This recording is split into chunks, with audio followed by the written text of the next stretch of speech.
Okay, so yeah, again, boys, I am dealing with my rear wheel hubs.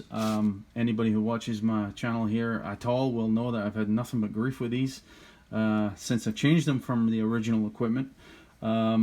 Listen, if you get absolutely nothing out of my channel with respect to the Suzuki SX4, right, you might want to listen to what I'm saying with respect to the issue of rear wheel hubs with respect to the all-wheel drive models, okay?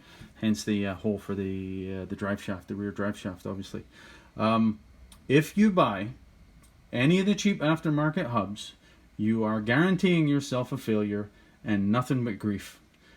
Between, I think I changed out the original hub on the car at 200,000 kilometers, and now there's about 300,000 kilometers on the car. I think this is now hub number 4 that I've bought in the market. This is the best one that Rock Auto actually carry. There's the part number there, boys. It's the Timken bearing, made by Timken House Assembly, I guess. Certainly a bearing made in America. This one, right? This one, the first one I wrote off because I bought the cheapest white box Chinese rubbish that I could find. But since then, I bought, this is now the second Moog, however you pronounce it, part, what I thought were a pretty reputable aftermarket part. And maybe they are for the most part, but not with respect to these hubs, I can assure you. So I think I spoke to my buddy at the Suzuki parts desk. He couldn't actually tell me. However, on the Rock Auto website, if you look at it, this particular part, it also lists the alternate part numbers, which I believe is actually the OEM part numbers. I can't guarantee that because, as I said, my buddy in Suzuki couldn't even confirm that because he had to have one in front of him, and he's not going to order one on spec just to keep me happy with some questions, right? That's not going to happen. But so I will show you the clip. In fact, I'll put it in right now. Okay, boys. So I hope you can see. This is obviously the rear drive shaft. The rear axle flange where the hub actually mounts. My intention here is to actually show you. I've scoured and painted the housing for the joint. I had recommended it last time, although I hadn't done it. I had just had it with an anti-corrosive last time. This time I've actually scoured it and painted it in the hopes to keep the corrosion at bay and keep it from contaminating the sensor inside the hub assembly.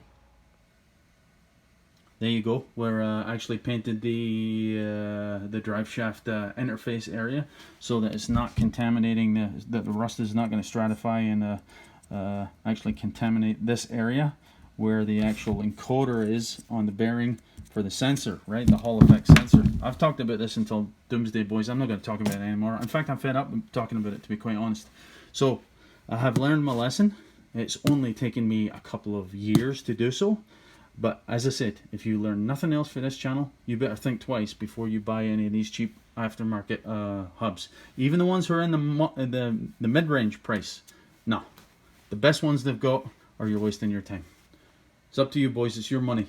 But that's been my experience. If you don't think so, look in my back catalog. Right. Hope everything's all right with everybody.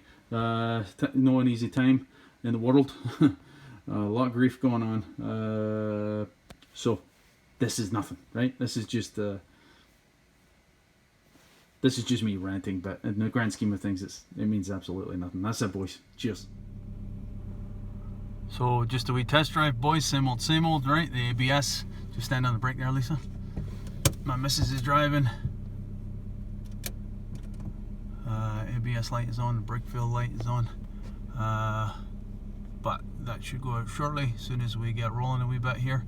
And the ESP and the traction control light is flashing again. I've showed you this before because the steering angle sensor won't calibrate if you have a fault in the ABS system, because of course it is so closely linked, inextricably linked with the ESP system.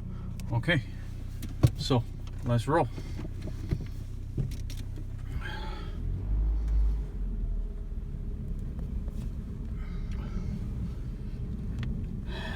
So it was the left rear wheel speed sensor that had faulted. That's a good sign.